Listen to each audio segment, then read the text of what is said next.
Price Lord. கர்த்தருடைய பரிசுத்த நாமம் மகிமைப்படுவதாக.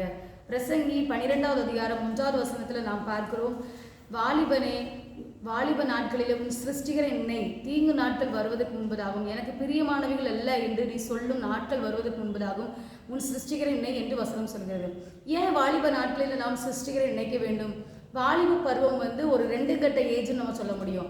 அதாவது எது சரி, எது தப்பு, எது நம்முடைய லைஃபுக்கு நல்லது, எது கெட்டது என்று சொல்லி முடிவெடுக்க முடியாத ஒரு பருவம் தான் வாலிப பருவம். வாலிப வயசில் நமக்கு எது பளபளப்பாக இருக்குதோ, எது பார்க்க அழகாக இருக்கோ, எது நம்முடைய கண்ணை கவருதோ அது மேலே தான் நமக்கு பிரியம் போகும். அதனால தான் கர்த்தருடைய வசனம் சொல்லுது, வாலிப நாட்களில் உன் சிருஷ்டிகர் என்னை.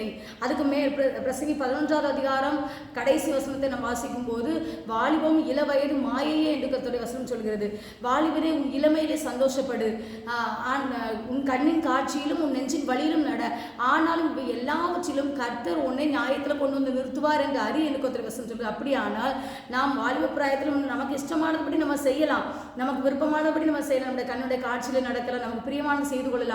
ஆனால் அப்படி நம்ம நடக்கிற ஒவ்வொரு காரியத்துக்கும் நமக்கு நியாய தீர்ப்பு ஒன்று உண்டு என்பதை நம்ம மறந்து போகாமல் ஆண்டவருக்கு பயந்து நடந்தோமானால், வாலிப நாட்டில் சிருஷ்டிகரை நினைத்தோமானால், ஆண்டவர் எது சரி எது தவறு என்பதை நமக்கு வழிகாட்டி நமக்கு ஆலோசனை தந்து நடத்த அவர் வல்லவராக இருக்கிறார். அதான் ஒரு வசனத்தில் நம்ம வாசிக்கும் போது, உன் வழிகளில் எல்லாம் கர்த்தரை நினைத்துக்கொள், அவர் உன் பாதைகளை செவ்வைப்படுத்துவார் என்று கர்த்தர் வசனம் சொல்லு. அப்படியானால் வாலிப நாட்டில் ஒருவேளை நீங்கள் உங்களுக்கு இந்த பருவத்தில் முடிவெடுக்க முடியாத சூழ்நிலையில் நீங்கள் ஒருவேளை இருக்கலாம், குழப்பத்தில் இருக்கலாம், உங்களுக்கு பிடிச்ச நிறைய விஷயங்கள் மேலே உங்களுடைய இருதயம் போகலாம்.